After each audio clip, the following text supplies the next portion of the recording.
Ini adalah kisah tentang kasus pembunuhan berencana di India pada tahun 1933 yang kala itu sempat membuat dunia tercengang. Kasus pembunuhan individu dengan menggunakan senjata biologi yang pada zaman itu sama sekali sangat tidak wajar. Kasus ini mungkin salah satu yang terunik di sejarah kriminal. Membuka kisah konspirasi dan yang melibatkan pencurian bakteri mematikan dari sebuah rumah sakit yang jauhnya sekitar 1.900 km. Ambisi akan harta berada di belakang motif pembunuhan ini. Bagaimana kasus ini terjadi? Simak di video ini ya. Pria ini bernama Amarendra Chandra Pandey. Saat itu, dia berusia 20 tahun. Amarendra pergi bersama beberapa kerabat, salah satunya adalah saudara tirinya yang bernama Benoyendra 10 tahun lebih tua dari Amarendra. Mereka sedang melakukan perjalanan ke distrik Pakur, tempat kediaman keluarga besarnya. Saat di stasiun kereta di distrik Kolkata yang kini bernama Stasiun Howrah, Amarendra merasa ada tusukan kecil di tubuhnya seperti jarum. Namun saudara tirinya Benoyendra meminta menyepelekan hal kecil itu dan membujuknya agar tidak menunda perjalanan. Selama beberapa hari setelahnya, Amarendra panas tinggi, mengalami bengkak di ketiak, dan menampakkan tanda-tanda awal penyakit paru-paru. Akhirnya, Amarendra dan kerabat kembali lagi ke Kolkata untuk mendapatkan perawatan dokter. Dokter pun melihat sesuatu yang tampak seperti bekas jarum suntik di area dia merasa ditusuk. Malam hari, tanggal 3 Desember tahun 1933, Amarendra dalam keadaan koma, dan pagi harinya dia meninggal dunia. Dokter memastikan Amarendra tewas karena pneumonia. Tapi, hasil lab yang keluar setelah Amarendra meninggal menunjukkan adanya Yersinia pestis, yaitu bakteri mematikan penyebab wabah ada di dalam darahnya. Mungkin kamu mengenal bakteri Yersinia pestis ini dengan sebutan pes atau wabah Black Death. Wabah ini biasa ditularkan oleh tikus dan kutu. Wabah ini juga telah membunuh lebih dari 12 juta orang di subbenua India pada tahun 1896 hingga 1918. Hingga pada tahun 1929 sampai 1938, kematian karena wabah menurun drastis. Padahal, tidak ada kematian lagi oleh wabah ini yang terjadi di Kolkata sejak 3 tahun sebelum Amarendra meninggal. Kepolisian Kolkata mengusut kasus ini dan melakukan penyelidikan. Akhirnya, berhasil memecahkan kasus kematian Amarendra diketahui disebabkan oleh bakteri yang disuntikkan oleh saudara tirinya Benoyendra. Apa motif Benoyendra membunuh Amarendra? Tidak lain untuk merebut harta keluarga semeninggalnya ayah mereka.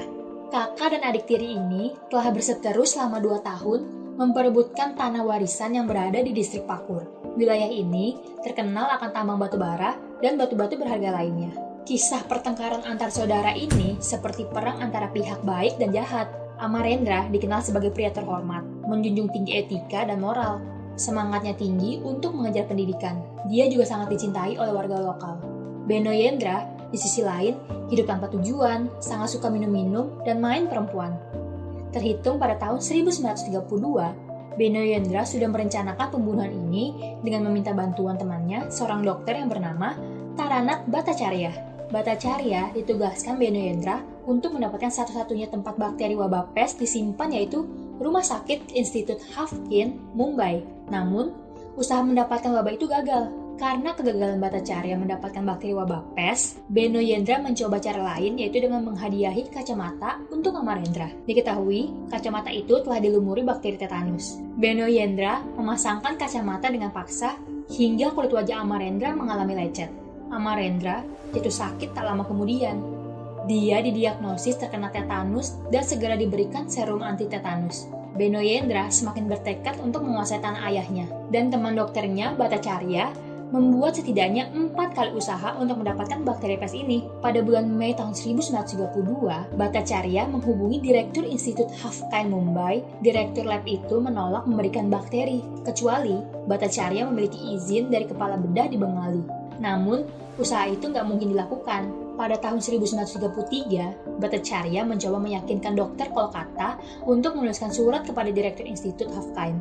Dalam surat itu, dokter di Kolkata tersebut meminta izin bagi Bhattacharya untuk menggunakan fasilitas di institut untuk menguji obat wabah dan Bhattacharya berhasil diberikan izin. Beno Yendra pergi ke Mumbai untuk bergabung dengan Bhattacharya dan mencoba menyuap 2 dokter di institut tersebut untuk menyelundupkan bakteri pes. Beno Yendra juga pergi ke pasar dan membeli beberapa tikus sebagai kedok bahwa mereka adalah ilmuwan betulan. Sekitar 5 hari setelah diberi akses ke laboratorium tersebut, Bhattacharya tiba-tiba menghentikan penelitian bohongnya dan kembali ke Kolkata dengan Beno Yendra. Polisi meringkus Beno Yendra dan Bhattacharya pada tahun 1934, sekitar 3 bulan setelah pembunuhan terjadi.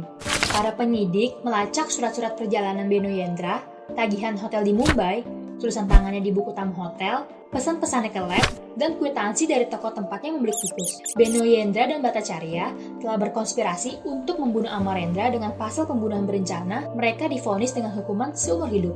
Kedua dokter lainnya yang ditangkap terkait kasus pembunuhan ini dilepaskan karena kurangnya alat bukti. Menurut pakar kriminologi, kasus pembunuhan di stasiun Kolkata menggunakan bakteri yang disuntikan merupakan kasus kejahatan yang sangat modern. Kasus ini tidak wajar di zamannya. Bukan senjata api, bukan senjata tajam, tapi bakteri.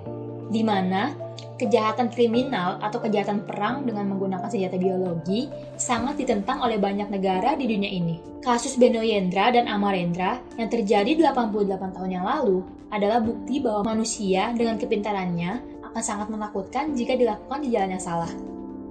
Nah, apa kamu mengetahui hal baru dari video ini? Bantu kami untuk mengembangkan channel ini dengan cara subscribe dan share ke teman-teman kalian, agar kami bisa terus membuat video yang menghibur serta bermanfaat. Terima kasih. See you!